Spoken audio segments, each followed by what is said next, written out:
Professor ইউনূসের বান্ধবী লামিয়া মোরশেদের রাষ্ট্রদূত হওয়ার স্বপ্ন শেষ, সাথে আরও দুইজন রয়েছে।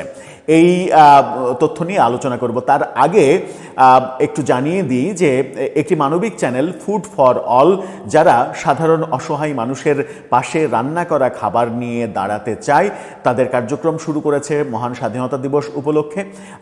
5 জন তরুণ এই কার্যক্রমে অংশগ্রহণ করছে।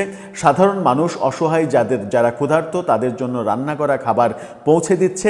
এই উদ্যোগে আমরা আমাদের থেকে সাপোর্ট করার চেষ্টা করছি। আপনারা আমাদের যারা দর্শক, তারা ডেসক্রিপশন বক্সে দেওয়া লিঙ্কে চ্যানেলটি অন্তত সাবস্ক্রাইব করে তাদেরকে অনুপ্রেরণা দিয়ে সহযোগিতা করবেন, এইটুকু প্রত্যাশা থাকলো। চলে যাচ্ছি মূল আয়োজনে যে কথা বলছিলাম, সেই কথার দুটো প্রমাণ নিয়ে আপনাদের সঙ্গে কথা বলবো। একটা হচ্ছে কালের কণ্ঠের শিরোনাম, কালের কণ্ঠের এই ফটোকার্ডটা দেখে নিন। সেখানে বলা হচ্ছে লামিয়া মোরশেদ, ডক্টর নিয়াজ ও সেলিম উদ্দিনের রাষ্ট্রদূত নিয়োগ প্রক্রিয়া স্থগিত। অর্থাৎ তাদের যে রাষ্ট্রদূত নিয়োগ করার মেটিকুলাস ডিজাইন সাজিয়েছিল প্রফেসর ইউনূস সরকার, সেটা বাতিল হয়ে গেছে। এই তথ্য যখন আমরা দিচ্ছি, তখন ব্যাপারটা আরও নিশ্চিত করেছে আল জাজিরার অনুসন্ধানী সাংবাদিক জুলকারনাইন শাহের। তিনি ফেসবুক পোস্ট দিয়েছেন এই ব্যাপারে একটা, তার পোস্টটা দেখে নিন।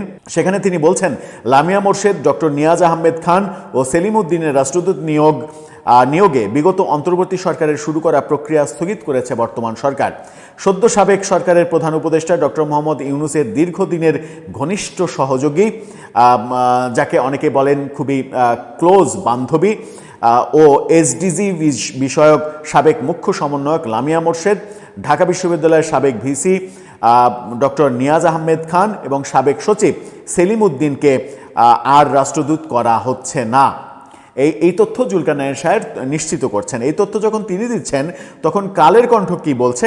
কালের কণ্ঠের নিউজে বলা হচ্ছে, বিগত অন্তর্বর্তী সরকারের আমলে রাজনৈতিক বিবেচনায় শুরু হওয়া 3 জন হাই প্রোফাইল ব্যক্তির রাষ্ট্রদূত নিয়োগ প্রক্রিয়া চূড়ান্তভাবে স্থগিত করেছে বর্তমান সরকার। এখানে কিন্তু খুবই গুরুত্বপূর্ণ, রাজনৈতিক বিবেচনায় তাদেরকে নিয়োগ দেওয়ার প্রক্রিয়া ছিল প্রফেসর ইউনূসের, অথচ প্রফেসর ইউনূস একটা অরাজনৈতিক সরকারের প্রধান ছিলেন।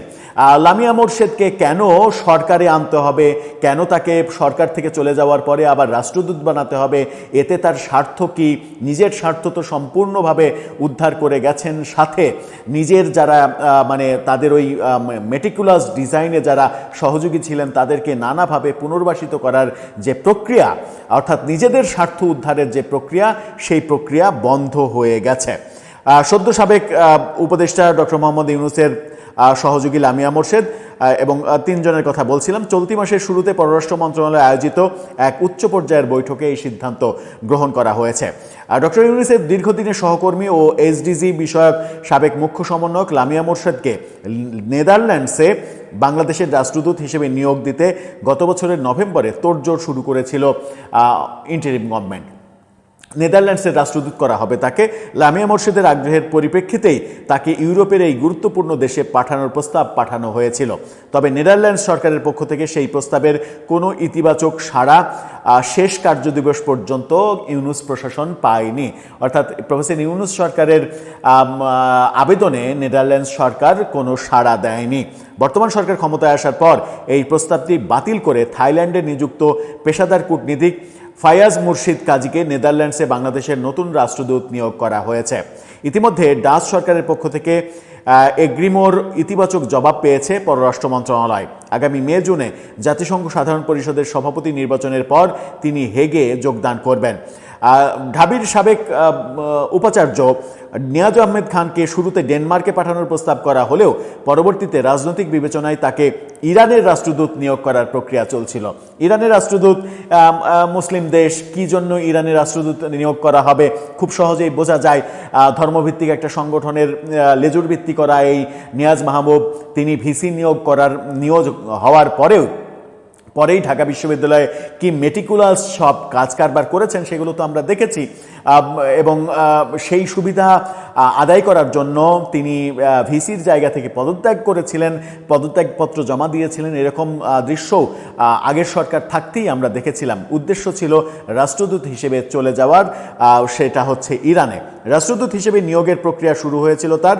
ইরান সরকার এই নিয়োগের সবুজ সংকেত দিলেও ডক্টর নিয়াজ ইরান যেতে আগ্রহী ছিলেন না বলে জানা গেছে। আমার বিভিন্ন রকমের তথ্যও দিচ্ছে গণমাধ্যম। সূত্রমতে নিয়োগ প্রক্রিয়া সচল রাখতে তিনি বিগত সরকারের উচ্চ পর্যায়ে এবং বর্তমান ক্ষমতাসীন দলের শীর্ষ পর্যায়ে যোগাযোগ করলেও বর্তমান সরকারের নীতিগত সিদ্ধান্তের কারণে সম্ভব হয়নি। অর্থাৎ বিএনপির সরকার যখন এসেছে তখন তিনি বিএনপি সাজার চেষ্টা করেছেন।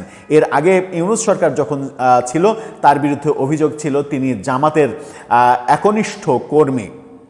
আওয়ামী লীগ আমলের সুবিধাভোগী হিসেবে পরিচিত অন্তর্বর্তী সরকারের বাণিজ্য সচিব হিসেবে অবসরে যাওয়া সেলিম উদ্দিনকে মিশরে রাষ্ট্রদূত করার প্রস্তাব পাঠিয়েছিল বিগত প্রশাসন, সেটাও বাতিল করা হয়েছে। আওয়ামী লীগ আমলের সুবিধাভোগী এই সেলিম উদ্দিনকে যখন বলা হচ্ছে তখন নিয়াজ মাহবুব, তিনি আওয়ামী লীগ সরকারের নিয়াজ আহমেদ, তিনি আওয়ামী লীগ সরকারের সুবিধাভোগী এবং আওয়ামী লীগ সরকারে একটি বেসরকারি বিশ্ববিদ্যালয়ের প্রো ভিসি ছিলেন তিনি। সেই সময়